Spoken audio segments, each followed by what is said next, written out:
pasar los niños, pasen los niños a su clase, gloria al Señor, a sus cuartos, gloria al Señor. Y vamos a ponernos de pie, hermanos, pónganse de pie conmigo, gloria al Señor. Y vamos a abrir nuestra Biblia en el libro de Juan. Vamos a continuar con este tema número 5, gloria al Señor. Yo tengo el número 5, no sé cuál tiene usted, hermano. También tiene el número 5. Así es que vamos a hablar el tema número 5 en Juan 17, verso 11. Dice la Escritura: y ya no estoy en el mundo, mas estos están en el mundo. Yo voy a ti. ¿Cómo lo llama Jesús, hermano? Padre Santo, a los que me has dado, guárdalos en tu nombre, para que sean uno, así como nosotros, hermano. Recuérdense que estamos viendo la serie de nuestro Padre. Estamos conociendo a través de la Escritura cómo es nuestro Padre Celestial. Y yo creo que esa afectación del Padre sobre nuestras vidas tiene mucho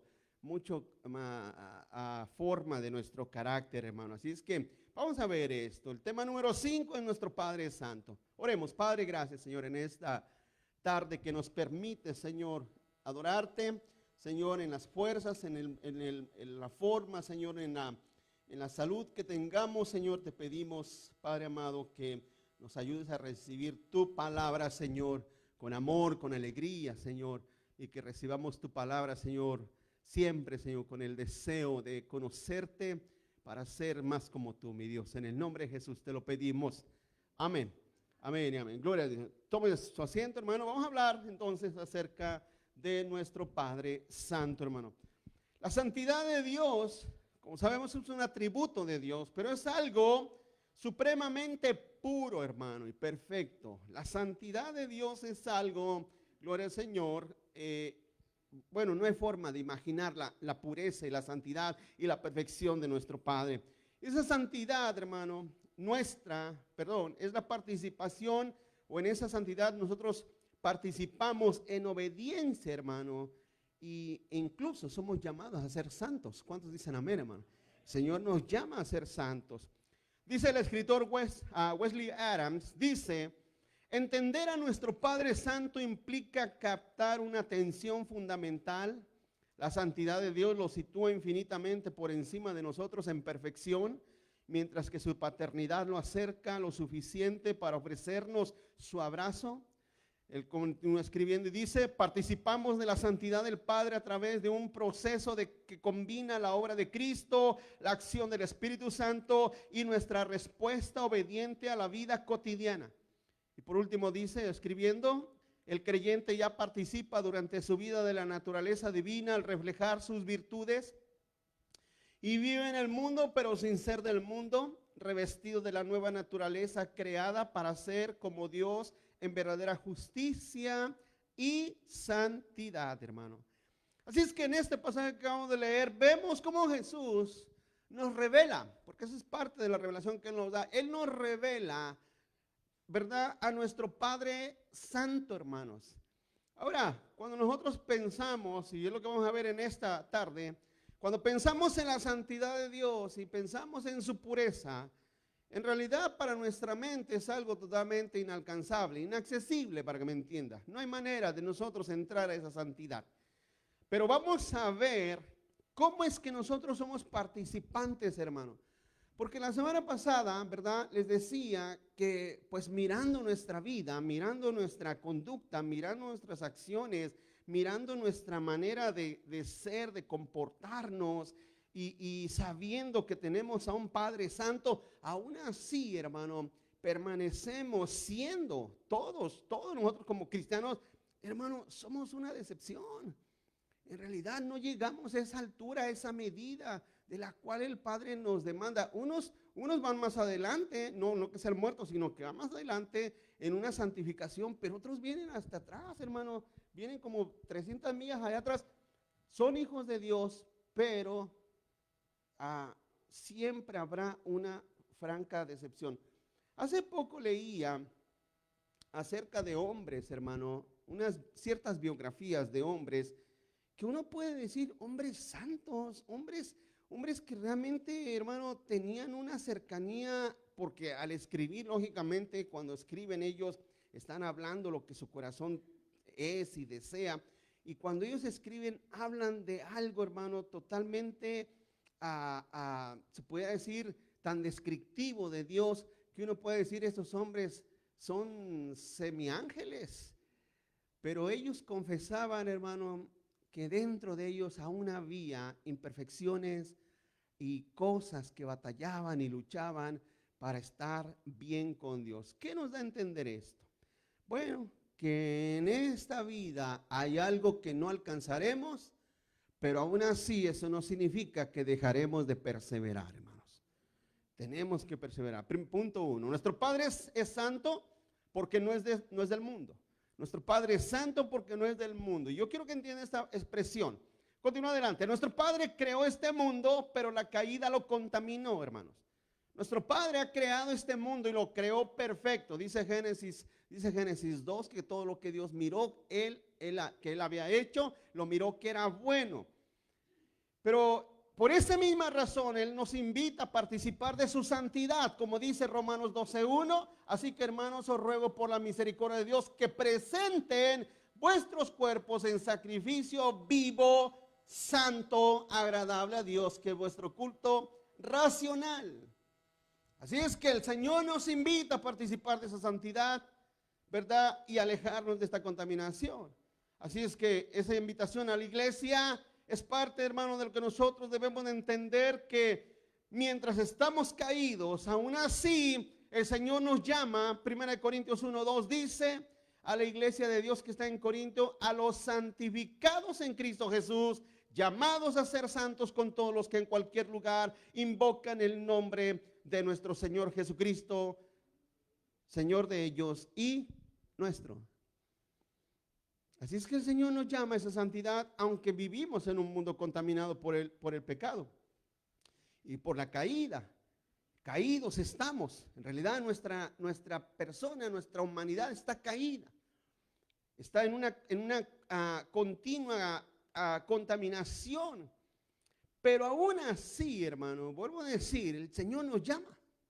Y te llama y te dice: tienes que ser santo. Ven, tienes que vivir en una santidad, en una obediencia. Responde en obediencia a ese llamado a la santificación. Continúa adelante. Nuestro Padre controla este mundo. Nuestro Padre controla este mundo, pero el pecado y Satanás tiene jurisdicción. El pecado y Satanás tienen una jurisdicción sobre este mundo, aunque nuestro Padre tiene, y Él es el dueño de toda la tierra. Dice la Biblia claramente que, hermano, la tierra es de nuestro Dios y toda su plenitud y todo lo que en él habita. Todo es de Dios. Pero Satanás tiene una jurisdicción, tiene una encomienda, hermano. Tiene una encomienda en este mundo que a la misma vez, ¿verdad? Esa libertad que tiene el enemigo tiene una libertad limitada para operar. Sí, así es que el enemigo no olvida, ¿verdad?, que el Señor tiene un pleno control sobre todas las cosas. Pero aún así, Satanás tiene esa libertad de seguir operando. Esta mañana se hablaba en la clase acerca de eso, ¿verdad?, de que el enemigo sigue operando en la mente, en el corazón y en el sentido de la gente. Hermano, dijo Pablo que el enemigo es quien lucha para que no le resplandezca la luz del evangelio a la humanidad, ¿no, hermanos? Así es que hoy en día, ¿por qué están cegados si no es por el pecado y por la obra de Satanás? Satanás sigue operando para que al mundo no le resplandezca la luz del evangelio. Isaías 24, verso 5 dice: y la tierra se contaminó bajo sus moradores, porque traspasaron las leyes, falsearon el derecho, quebrantaron el pacto sempiterno. Así es que los moradores de la tierra están bajo pecado, y Satanás sigue operando. Y Satanás sigue instigándonos. El enemigo sigue, hermano, poniéndonos, luchando para poner en nuestra mente pensamientos que no van de acuerdo a la palabra de Dios, pensamientos que nos hacen rechazar la palabra de Dios, pensamientos e ideas que tratan de buscar que nuestra vida no se acomode a la voluntad de Dios. Satanás lucha siempre tratando, merodeando con pensamientos e ideas que contaminan nuestro camino en Cristo. Pero es ahí donde nosotros tenemos que tener siempre la palabra de Dios en el corazón y en la mente. en el corazón y la mente. Y el Señor nos llama, hermano, a que busquemos esa santificación desde nuestro corazón. Y no porque haya pecado en nosotros y no porque tengamos una lucha contra Satanás, quiere decir que nos vamos a dejar arrastrar de ninguna manera. De ninguna manera nos dejaremos arrastrar por la corriente de este mundo. Tenemos una lucha constante. Desde que usted se levanta, especialmente los domingos, tiene que batallar pensando si va a venir a la iglesia o no, ¿sí o no? El miércoles. Bueno, para orar. ¿No batalla para orar? ¿Cuántos aquí batallan para orar, hermanos? ¿Quién no hace batallar para orar, para estudiar la Escritura? ¿Quién? Si no es el enemigo. ¿Sí? Satanás no va a parar su obra. Así es que él está en este mundo tratando de operar en contra del perdido y en contra de los cristianos. Continúa adelante. Nuestro Padre es el dueño de este mundo, pero preparó uno que es plenamente santo, hermano. El Señor ha preparado uno que es plenamente santo. Cuando Juan miró la Nueva Jerusalén, allá en el Apocalipsis, capítulo 21, verso 27, dice Juan, que no entrará en ella ninguna cosa inmunda o que hace abominación y mentira, sino solamente los que están inscritos en el libro de la vida del Cordero. Así es que el Señor, como Él sabe que este mundo, hermano, está contaminado por la caída, está contaminado por el pecado, que Satanás tiene una jurisdicción, aún así el Señor ha preparado un lugar santo donde básicamente todo será una perfección absoluta para los hijos de Dios. Vamos al punto 2. Nuestro Padre es santo porque se guarda a sí mismo. Continúo. Su perfecta santidad es trascendental, hermano. Su perfecta santidad es trascendental. En otras palabras, no tiene tiempo. No existe dentro de un tiempo, no existe dentro de un entorno que lo limite. Su santidad trasciende todo, absolutamente todo. Como dice Isaías capítulo 66, verso 1, hermano, Jehová dijo así: el cielo es mi trono y la tierra es el estrado de mis pies. Así es que vemos que ese trono, hermano, ese universo, que abarca todo básicamente, que hacia donde tú mires, ves universo, ese es el trono de Dios, dándonos a entender, hermano, que la presencia de Dios y su santidad y su perfección trasciende mucho más allá de lo que nosotros podemos entender y comprender. Dios es espíritu, Dios es espíritu, y dice la Biblia que nadie lo puede ver. Nosotros somos polvo, acuérdense de eso. Sí, acuérdense de eso. No hay cosa en esta tierra que te condecore como algo superior o mejor. Nada, no hay nada, hermano, que a ti te ponga en un estado superior. El hecho de una superioridad es solamente un pensamiento, hermano, es solamente una mentalidad. No existe ninguna cualidad que te haga superior. Ninguna, no hay nada en nosotros que nos haga superior a cualquier ser humano en cierta forma. En cierta forma nosotros somos iguales y coiguales en ese aspecto. Somos polvo y Dios nos ve como eso, como polvo. ¿O nos verá Dios diferente? Dios nos mira como polvo. Y por lo tanto Él, hermano, nos deja saber la grandeza de su santidad. Y es importante que tengamos una idea clara de la santidad de Dios. Porque su santidad, vuelvo a decir, trasciende, es perfecta en todo aspecto. Continúa adelante. Su perfecta santidad no se contamina con el pecado. Su perfecta santidad no se contamina con el pecado.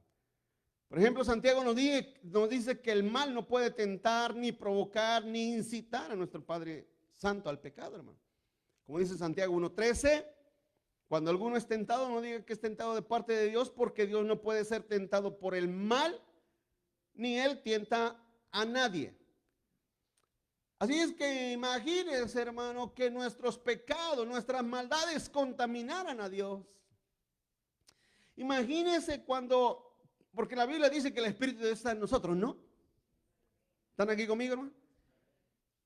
Imagínense que nuestras iniquidades, nuestras maldades, nuestros pensamientos, nuestras ideas, nuestras acciones contaminaran la pureza y la santidad de Dios.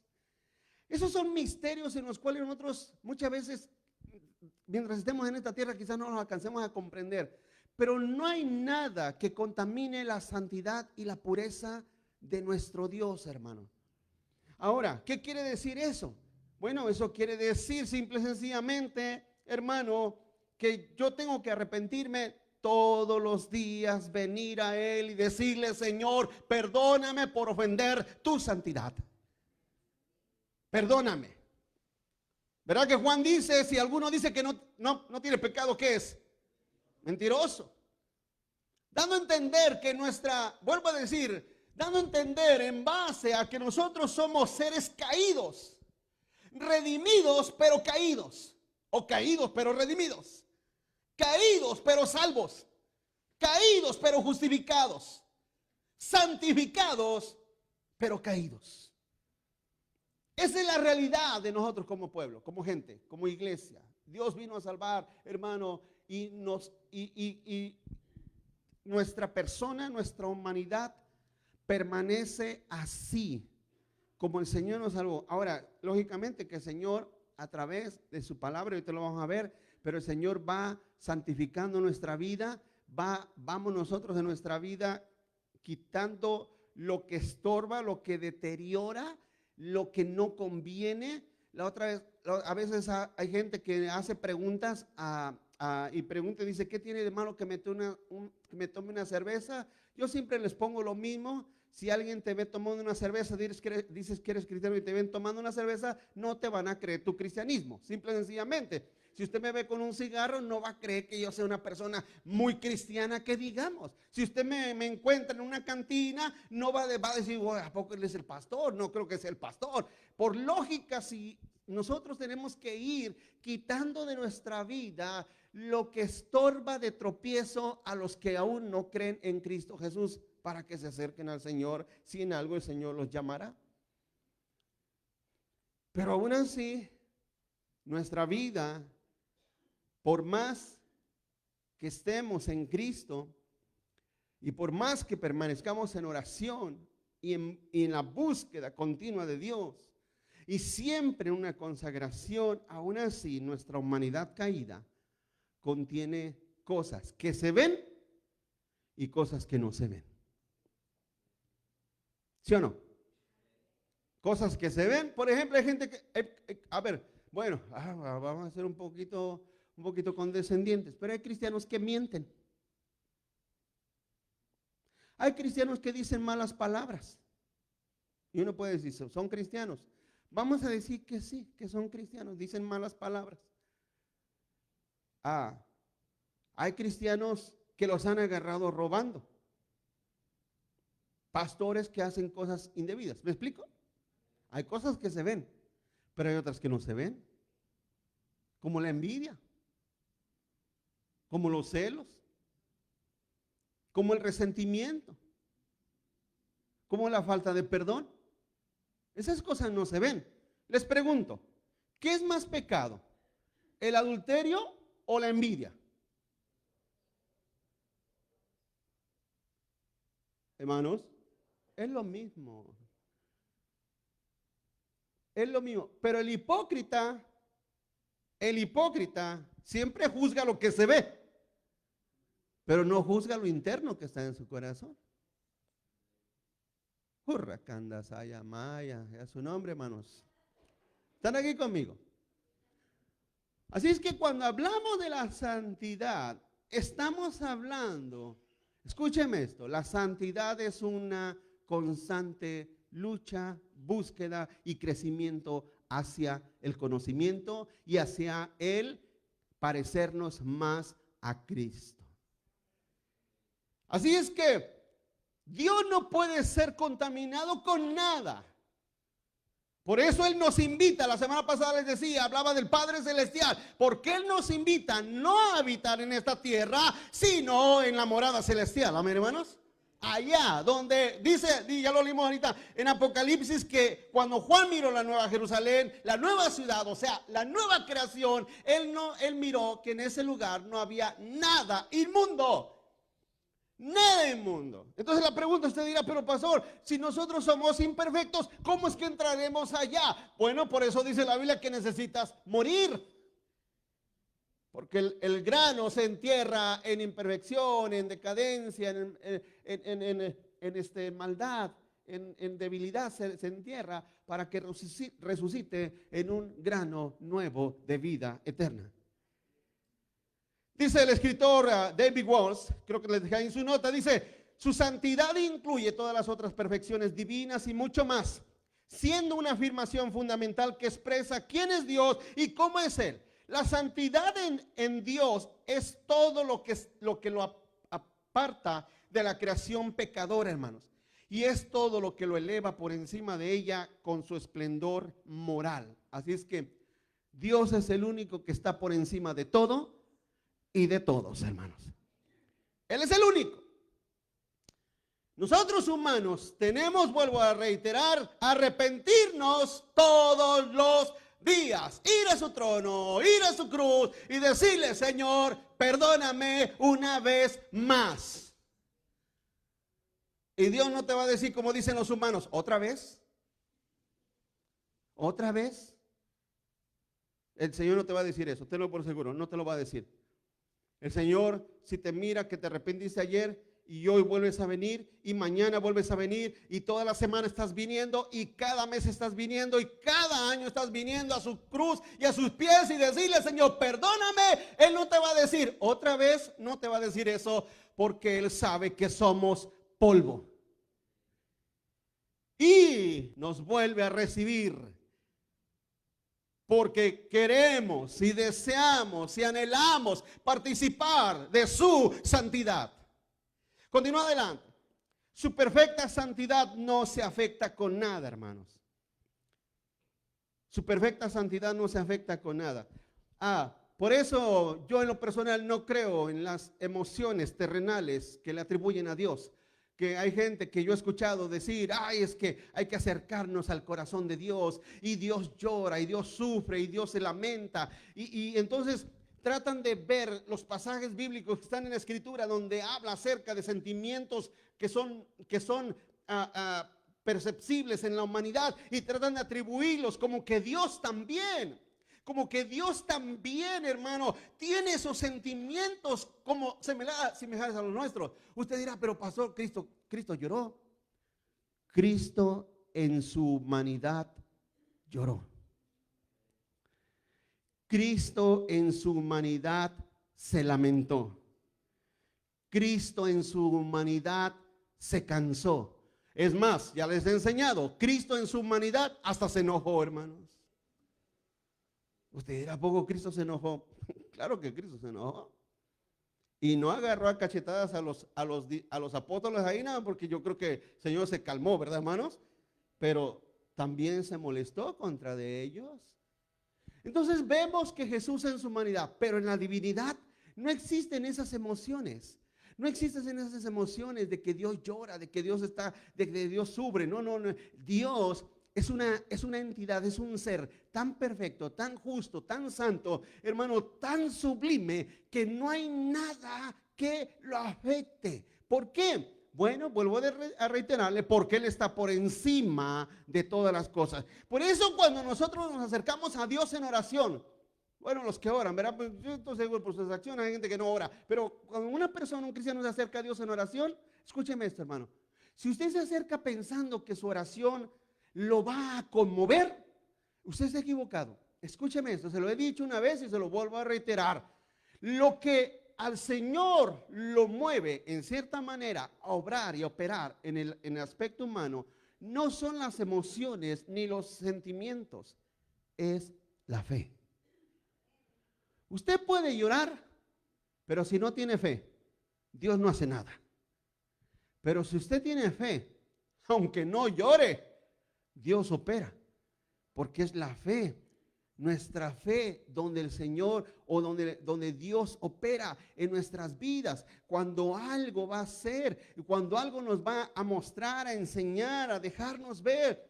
Porque vuelvo a decir, no crea que Dios está cambiando a cada día. Imagínate, hermano, que Dios como nuestro Padre, imagínate que nosotros como chamacos, como niños, porque eso seríamos. Déjame decir una cosa: si nosotros fuéramos niños literales para con Dios, o hijos literales para con Dios en el sentido literal, Seríamos como unos muchachitos que no entendemos.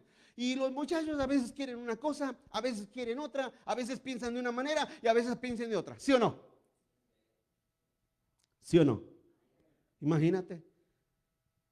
Pedimos una cosa. Ay, Señor, ya no me gusta esto. Mejor hazlo así. Ay, Señor, ya no me gusta de esta manera. Mejor hazlo así. Señor, ya no quiero esto. Mejor dame aquello. Déjame decir una cosa. Dios, no hay nada que lo mueva en ese aspecto, sino que Él básicamente opera y hace las cosas dentro de su total y absoluta voluntad. Jesús nos enseñó eso, ¿verdad? Señor, no se haga mi voluntad, sino la tuya. Así es que no hay nada que lo afecte. Usted dirá, a ver, entonces, ¿cómo me tengo que acercar a Dios? Bueno, acérquese con confianza y acérquese con fe al trono de gracia para hallar un oportuno socorro a su corazón. Pero acérquese. Amén. Acérquese. Así es que no hay nada que lo afecte. Él no cambia. Malaquías 3:6. Mira lo que dice: porque yo Jehová no cambio. Por esto, hijos de Jacob, no habéis sido consumidos. Porque Dios no cambia. Porque Dios no cambia. El Señor es el mismo. El Señor es el mismo. Él es lo mismo siempre. Si Él dice, te daré vida eterna, pregunto, ¿habrá algo en esta tierra, en esta vida, en esta existencia que lo haga cambiar de parecer? Nada. Si Él dijo a aquel que cree en mi Hijo, y eso se lo he dicho muchas veces, pero me gusta reiterárselo porque yo quiero que tengan esa seguridad. Si el Señor ha dicho, si el que cree en mi Hijo tiene vida eterna, hermano, ese decreto, mandamiento no cambia por absolutamente nada. Ahora, si el otro lado dice, todo aquel que rechaza a mi Hijo será condenado, déjeme decir una cosa, que tampoco lo va a cambiar el Señor. El hombre necesita creer, el Señor no cambia. Él sigue siendo nuestro Padre Santo. En Él no hay sombra de variación, dice Santiago 1:17, toda buena dádiva y todo don perfecto desciende de lo alto del Padre de las luces, en el cual no hay mudanza ni sombra. Él no varía, Él no cambia. Él es santo, es perfecto, Él está ahí, en su trono. Y nosotros nos acercamos a ese Dios santo, por medio de Cristo Jesús, el cual habita en nuestros corazones. Y el cual intercede a la diestra del Padre, a favor nuestro. Continúa adelante, su perfecta santidad es eterna, hermano. Es eterna, su santidad es eterna. El Padre ha sido santo, es santo, será santo por la eternidad. La perfecta santidad del Padre será perfecta siempre. Él no envejece. Él no envejece. Yo quiero que también quite esa idea de que Dios es un ancianito ahí en el cielo. Fíjense que esta mañana precisamente, ¿verdad? En el libro de Daniel leíamos que le llamaba el anciano de días, ¿verdad? Pero ¿usted cree que el Señor es un anciano allá en el cielo? No. Es una metáfora, es una forma metafórica de ver, hermano, la santidad y la eternidad de Dios. En otras palabras, Daniel lo miró como alguien de muchos días, pero no es que Dios sea así, sino que más bien miró la eterna sabiduría y conocimiento del Padre. Salmo 102, verso 26. Dice, ellos perecerán, mas tú permanecerás, y todos ellos como una vestidura se envejecerán, como un vestido los mudarás y serán mudados. Pero tú eres el mismo, y tus años no se acabarán. Porque ese es nuestro Dios, hermano. Siempre, siempre, siempre Él es santo, santo, santo. Isaías capítulo 6, verso 1. En el año que murió el rey Urías, yo vi al Señor, dice Isaías, sentado sobre el trono, sobre un trono alto y sublime, y sus faldas llenaban el templo. Por encima de él había serafines, cada uno tenía 6 alas, con 2 cubrían sus rostros, con 2 cubrían sus pies y con 2 volaban. Cubrían su rostro porque al parecer no podían ver la santidad de Dios y no podían permanecer ante la santidad de Dios mirándola. El 3 y el 1 al otro daban voces diciendo, santo, santo, santo, Jehová de los ejércitos, toda la tierra está llena de tu gloria. R.C. Sproul dice que ellos decían santo, santo, santo a la Trinidad, hermanos. Santo el Padre, Santo el Hijo, Santo el Espíritu Santo. Por eso esa reiteridad de palabras, Santo, Santo, Santo. Entonces vemos cómo la santidad de nuestro Dios, hermano, es algo tan sublime que ni incluso los serafines que están alrededor de él, hermano, podía observarlo. Salmo 99:9, exaltar a Jehová nuestro Dios y postraos ante su santo monte, porque Jehová nuestro Dios es santo. Santo y temible, hermanos. Nuestro Dios es santo.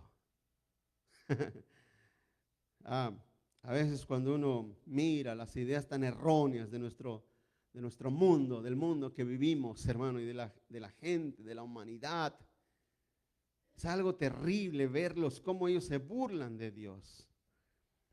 Con el mundo se burla y se ríe de Dios. Blasfeman contra Dios en una manera aberrante, movidos por el diablo y los demonios. Así es que nosotros tenemos que estar al tanto de que vivimos en un mundo caído, en un mundo perdido, en un mundo que el mundo dice: ¿y dónde está Dios? Si Dios tiene el control, ¿dónde está Dios? Es una pregunta. ¿Alguien ajeno a usted ha manejado su carro? ¿Usted ha ido con él? ¿Pero alguien más ha manejado su auto? ¿Verdad que sí? ¿Pero quién es el dueño? Usted es el dueño. De la misma manera, aunque el enemigo conduce, y conduce muy mal, porque lo va conduciendo a gran velocidad, y lo va conduciendo como que está ebrio, y va conduciendo este mundo en una manera catastrófica y hasta la desgracia. Aún así, los cristianos deben entender que Dios es el dueño de todo. Y Dios, hermano, de este mundo que el enemigo se ha empeñado en destruirlo, porque esa es la realidad, el Señor rescatará a su iglesia, a su pueblo. Ese es el plan divino de Dios. Que Dios rescatará a aquellos que han confiado y han creído en Jesucristo. Vuelvo a decir, este mundo se conduce ¿hacia dónde? ¿Hacia dónde? ¿Usted le mira salir de este mundo? ¿Le mira solución? ¿Quién va a dar la solución? ¿Quién trae soluciones? ¿Quién tiene soluciones? Aunque haya en nuestras vidas o personas ciertas afinidades hacia ciertos políticos, pero aún así no dan soluciones, hermano, permanentes, ni duraderas, ni eternas, ni un beneficio mundial, nada de eso. Este mundo está conducido por el enemigo, pero nuestro Padre eterno, hermano, rescatará a su iglesia. Vamos al punto 3. Vamos al punto 3. Nuestro Padre es uno con Cristo en santidad. La santidad del Padre es enviada a nosotros por medio de Cristo, hermanos. Fíjate, ahora tú eres un hijo santo de Dios. Y vuelvo a decir, cuando usted ve su humanidad, usted puede decir: pero ¿cómo es eso posible? Hebreos capítulo 3, verso 1 dice: por tanto, hermanos santos, participantes del llamamiento celestial, considerar al apóstol y sumo sacerdote de nuestra profesión, Cristo Jesús. Fíjate cómo nos llama la Biblia: hermanos santos, llamados a ese mundo celestial. Y Pedro, el apóstol, nos llama que somos participantes en Cristo por esa naturaleza nueva y divina. Segunda de Pedro 1:4.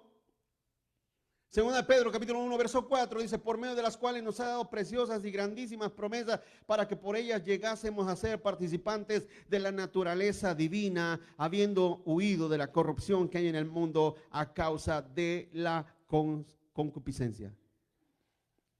Fíjate, Dios ha dado una nueva naturaleza divina en tu vida, en tu persona. ¿Qué es esa nueva naturaleza divina? Bueno, el punto exegético de esta parte es que Dios nos ha despertado la conciencia.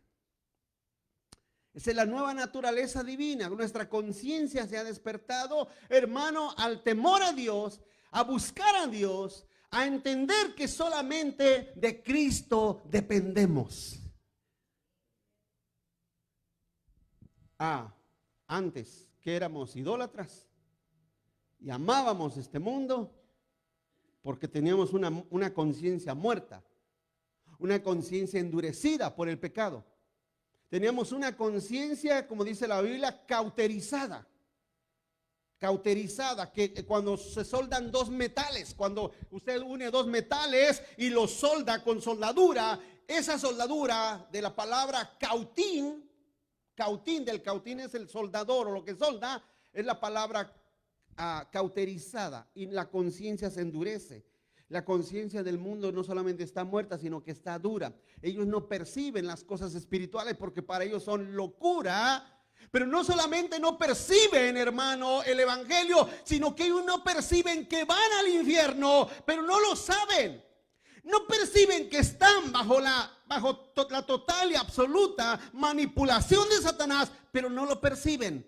No perciben, hermano, que ellos al morir un pecador, inmediatamente pasa a la condenación eterna, pero no lo perciben. No perciben que sus palabras, sus acciones, sus hechos ofenden la santidad de Dios. No lo perciben porque sus conciencias están muertas. ¿Qué significa la naturaleza divina? ¿Qué dice aquí Pedro? La naturaleza divina es que tu conciencia se ha despertado a una vida nueva y ahora eres consciente de tu vida espiritual. Si es que has nacido de nuevo, si no vas a seguir en la misma, solamente criticando el mensaje, es porque esa es la verdad. La gente que tiene la conciencia cauterizada solamente critican el mensaje porque no perciben el mensaje de Dios, sino que lo ven como un mensaje humano. Qué tremendo, hermanos. Eso ¿verdad? Es algo, eso es un misterio, de esos misterios que están por ahí escondidos. Pero es una cosa, hermano. La conciencia que ha sido y que participa de la nueva naturaleza es aquella que percibe la palabra de Dios, hermano, ¿verdad? Y viene a nuestra vida y nos da entendimiento, conocimiento y voluntad para hacer la voluntad de Dios. Esa es la nueva naturaleza divina y esa santidad es nuestra vestimenta. Ahí de Colosenses 3:12 dice, vestíos pues como escogidos de Dios. Fíjate cómo dice, vístete como escogido de Dios, santo y amados, de entrañable misericordia, de benignidad, de humildad, de mansedumbre, de paciencia. ¿Sabes una cosa? Cuando tú te vistes para algo, no todo lo distingue, no toda persona lo distingue. Hermanos, a ver, vamos. ¿Cuántos aquí tienen ropa de trabajo? Exclusiva para el trabajo. ¿O se van de traje? No creo. ¿Cuántos tienen ropa para el trabajo? Cuando te vistes tu ropa de trabajo, la gente dice, ¿a dónde vas? Al trabajo. ¿Cuántos aquí tienen, no sé, ropa de especialmente para la iglesia? ¿Verdad que sí? Cuando te ven vestir, te ven salir, ¿a dónde vas? A la iglesia. Voy vestido para eso. Aquí Pablo dice que nos vistamos como escogidos de Dios. Así es que cuando la gente, aunque tú no le digas,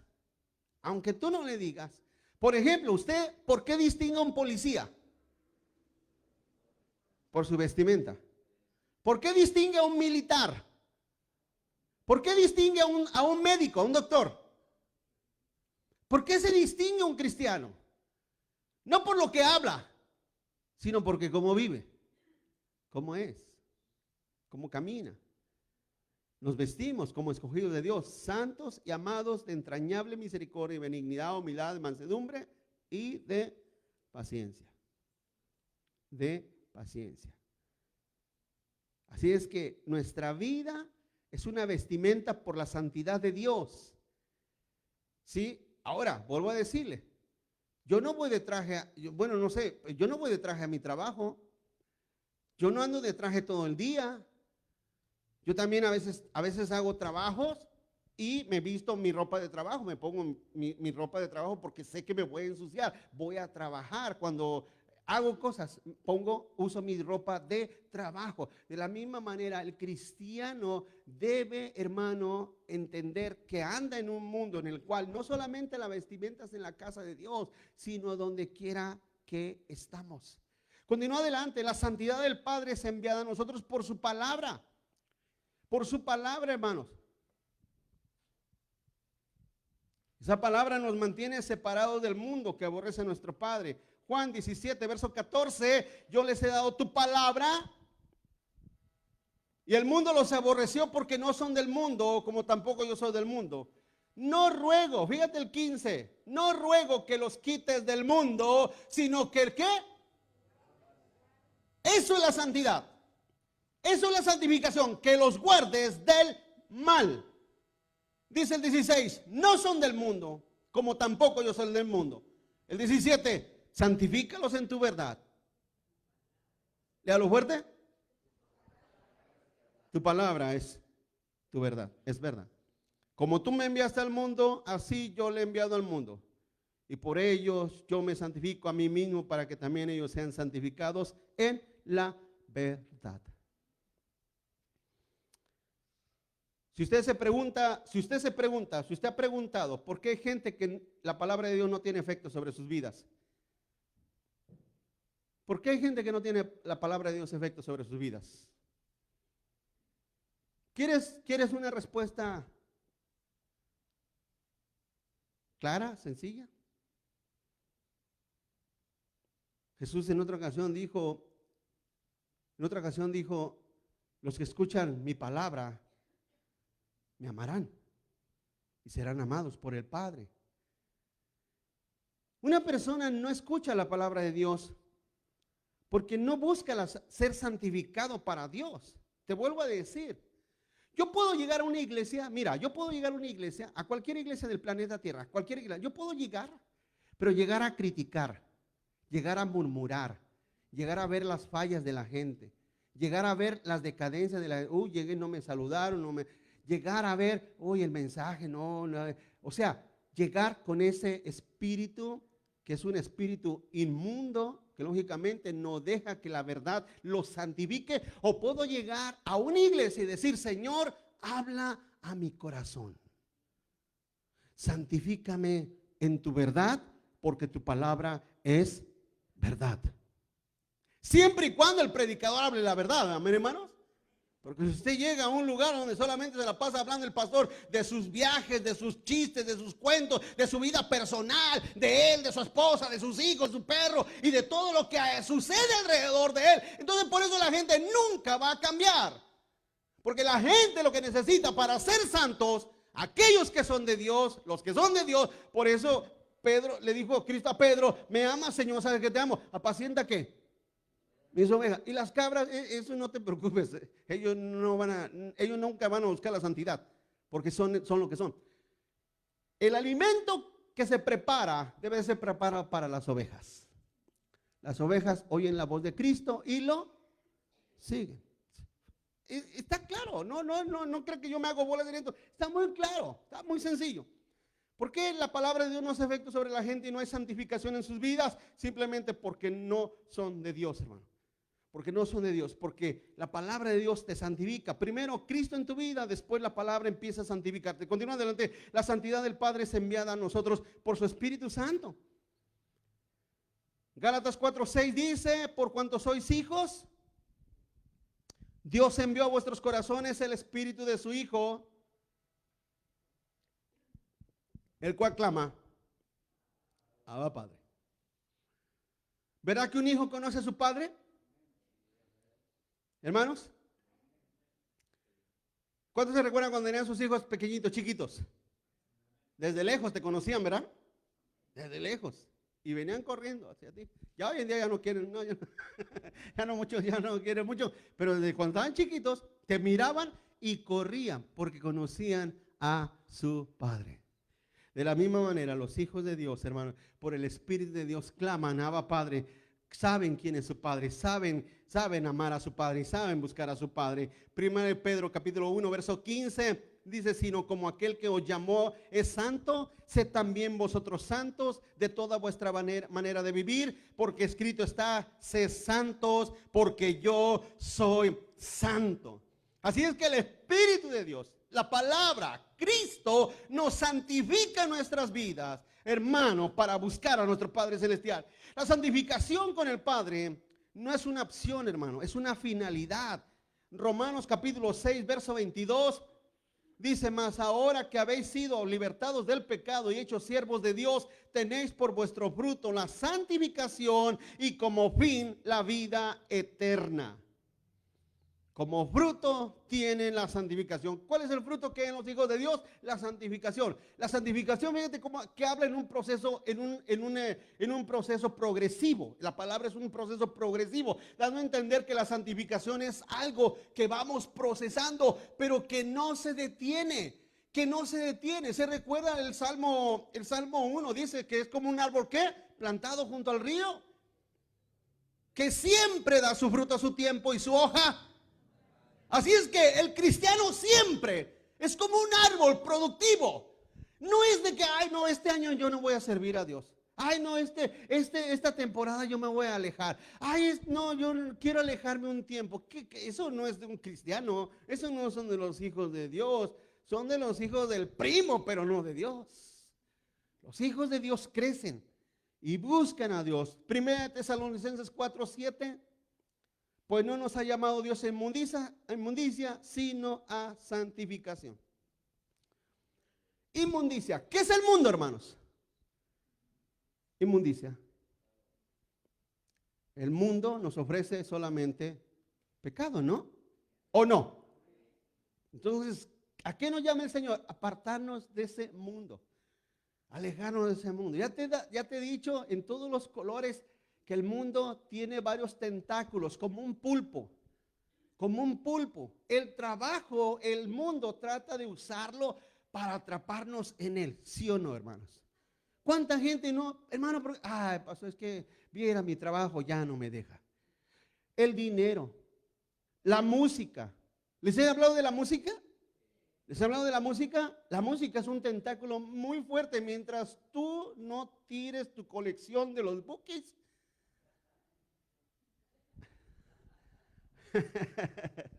mientras no tiene la colección de los Bukis, la colección de Marco Antonio Solís, la colección de Antonio Aguilar, la colección ¿cómo se llama la cubana aquella? La Celia Cruz, vas a tener batallas en la santificación. Y hay cristianos que batallan con otras cosas peores, como la pornografía, batallan con cosas más secretas. Mientras el cristiano no se deshaga de eso, esa persona va a estar atado siempre a la inmundicia de este mundo, siempre. Pero la santificación es eso.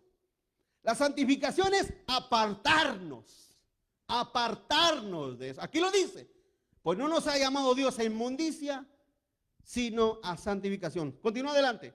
La santidad del Padre se manifiesta por su iglesia, hermanos.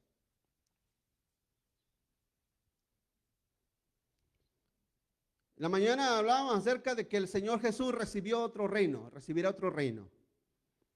Y le será dado otro reino. Si usted, bueno, porque yo sé que en esas clases a veces no hay tiempo para ahondar en todas las cosas que significan palabra, de una manera exegética, rigurosa, pero es una cosa. ¿A qué se refiere que Cristo recibirá otro reino? El reino de la iglesia no existía hasta que Jesús vino y compró a su iglesia con su propia sangre. Su iglesia es un nuevo reino que recibirá, hermanos. Esa iglesia gloriosa sin mancha es el reino glorioso en el cual Jesús será su esposo y su rey. Escúchame. Hay gente que tiene en poco la iglesia. A ver, hay gente que tiene poco la iglesia, por eso Dios los tiene en poco. Tú tienes en poco la iglesia, Dios te tiene en poco. Te lo voy a decir de esta manera, y te lo he dicho en otras ocasiones y te lo voy a decir de esta manera. A ver, tú puedes decir, pastor, creo que se los he dicho, pero se lo voy a volver a decir, pastor, Yo se lo quiero, lo estimo, usted es mi pastor y lo amo, pero a su esposa no. Su esposa no me interesa, no me importa. Usted no puede decir eso, porque la Biblia dice que ella y yo somos una misma, ¿sí? Una misma carne. Usted no puede amarme a mí y aborrecer a mi esposa. Escúcheme, usted no puede decir que ama a Cristo y aborrece a la iglesia. Si usted tiene en poco a la iglesia, Cristo te tiene en poco. Es más, ni en cuenta te toma. Escúchame lo que te digo y te lo digo en serio, te lo estoy diciendo, porque hay gente que dice, ay no, es que, mira, pretextos y excusas vas a encontrar en todas las iglesias, ¿o no? En todas.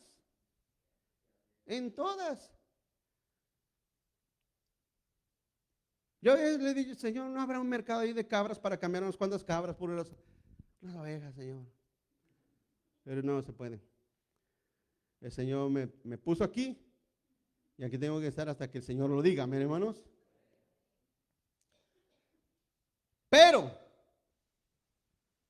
por muy pequeña o muy grande, mira, si tú no puedes amar a Cristo en una iglesia pequeña donde todas las manchas se ven más fáciles, no vas a poder amar a Dios en un lugar donde es mucho más grande, donde nadie te ve, donde nadie se da cuenta si vas o no vas, y es más, donde a nadie le importa si estás ahí.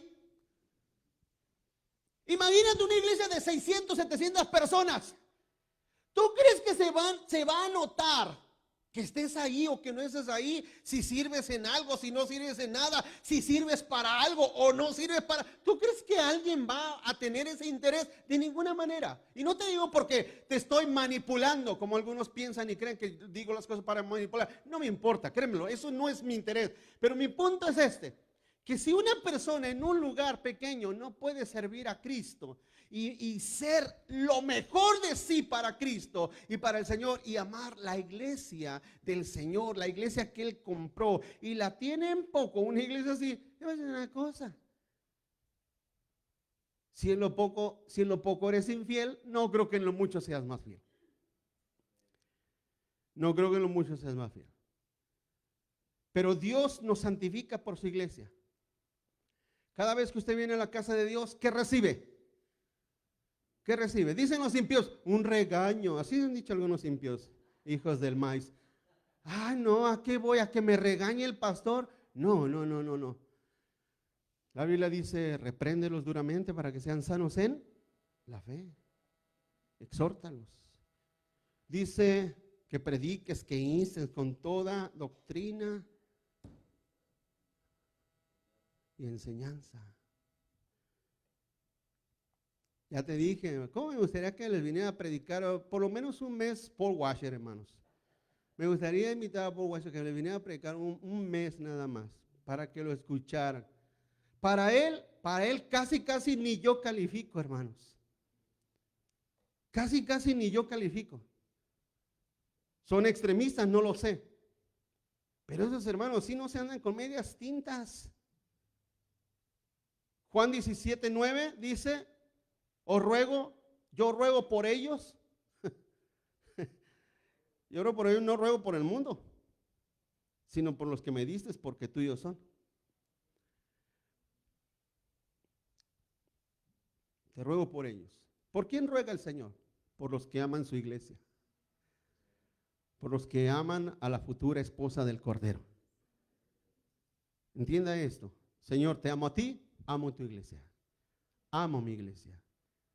Amo la iglesia. Donde esté, como esté, en la iglesia que esté, donde ande, amo mi iglesia. Porque este mensaje hay otros que lo miran, hay otros que lo observan, hay otros que lo escuchan, por diferentes maneras lo escuchan. Y yo quiero que en la iglesia que tú estés debes de amar a la iglesia, porque la iglesia es la que Cristo compró con su sangre. Así es que el Señor solamente toma lo suyo. Él no ruega por el mundo, sino por los suyos, por sus escogidos, por su iglesia, por su pueblo. por aquellos que Él salvó y eligió desde antes de la fundación del mundo, como dice 2 Tesalonicenses 2:13, pero nosotros debemos dar siempre gracias a Dios respecto a vosotros, hermanos amados por el Señor, de que Dios os haya escogido desde el principio para salvación, mediante la santificación por el Espíritu y la fe en la verdad. 1 de Pedro 1:2 dice: elegidos según la presencia de Dios Padre en santificación del Espíritu para obedecer y ser rociados con la sangre de Jesucristo, gracia y paz os sean multiplicadas. Judas 1, Judas, siervo de Jesucristo y hermano de Jacobo, a los llamados, santificados en Dios Padre y guardados en Jesucristo, misericordia, paz y amor os sean multiplicadas. A los que el Señor ha salvado, Él también los santifica. Los santifica. Los pone en una posición de santificación y una posición de humanidad creciendo en el Señor. Pablo hace una alegoría del matrimonio refiriéndose a la iglesia, Efesios capítulo 5. Maridos, amar a vuestras mujeres así como, ¿qué, hermanos?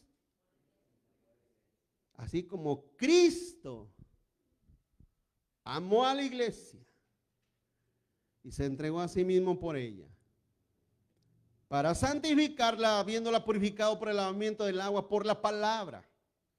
Fíjate, la palabra de Dios, que es la verdad, nos santifica. Y la palabra de Dios nos lava. Por ejemplo, lo que acabo de decir ahorita, una de dos. O te convence de pecado o te hace enojar. No hay más. Nada más. Y vas a seguir emberrinchado con Dios, con el Señor, conmigo, con la palabra, con la misma canción de siempre con tales personas. Pero es una cosa, aquellos que son ovejas de Dios saben que la palabra de Dios nos purifica, nos lava. El 27, a fin de presentársela a sí mismo una iglesia gloriosa, que no tuviese mancha ni arruga ni cosa semejante, sino que fuere santa y sin mancha. Cuarto punto, ¿cómo es que nosotros participamos de la santidad del Padre, hermanos?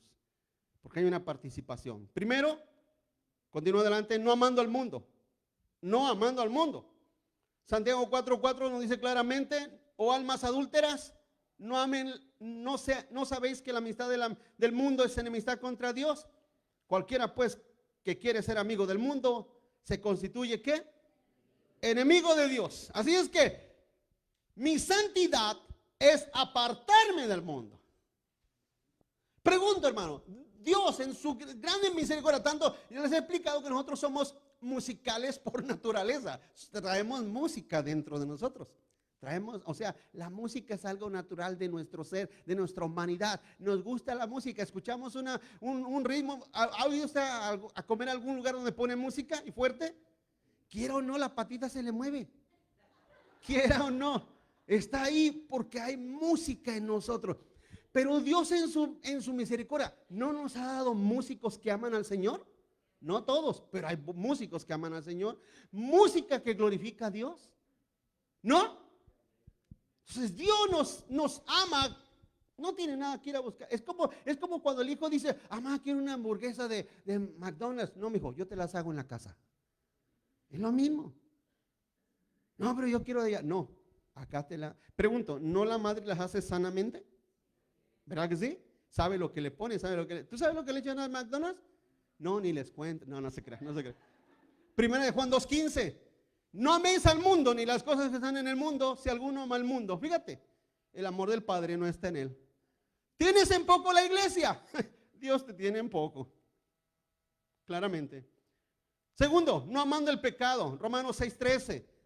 Ni tampoco presentéis vuestros miembros al pecado como instrumento de iniquidad, sino presenten sus cuerpos vosotros mismos a Dios como vivos de entre los muertos, y vuestros miembros a Dios como instrumentos de justicia.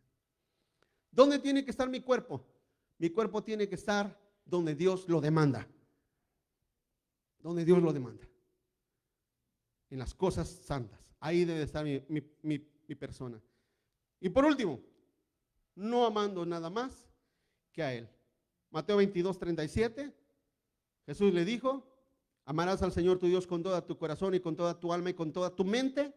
Este es el primer y grande mandamiento. Este es el primer y grande mandamiento. Y el segundo es amar a tu prójimo. Así es que ahí está la manera como yo me santifico. Cómo me santifico constantemente. Me aparto del mundo. Presento mi cuerpo a lo que Dios demanda, donde Dios lo quiere, donde Dios lo pide. Ahí está mi persona. Y tercero, hermano, el Señor, que lo sabe todo, sabe que lo amamos con todo nuestro corazón. ¿Señor sabe? ¿Cuántos aquí saben que Dios sabe? Dios conoce tu corazón y mira tu corazón. Concluyo. Nuestro Padre es infinitamente perfecto y santo por encima de todo y de todos, ya que Él trasciende a todo lo creado por Él mismo. Por lo tanto, esa santidad es inaccesible a nosotros, mas nos hace aptos para participar con Él en esa santidad por medio de Cristo, de su Espíritu y de su palabra. Él nos llama a la santidad y a consagrarnos a Él, porque así como Él es santo, Él desea que seamos apartados para Él, santificados para Él, que vivamos para Él. Y como te he dicho, imperfectos, pero amando al Señor. Imperfectos, pero sirviendo al Señor. Esa es la realidad como hijos de Dios. Vamos a orar, hermanos.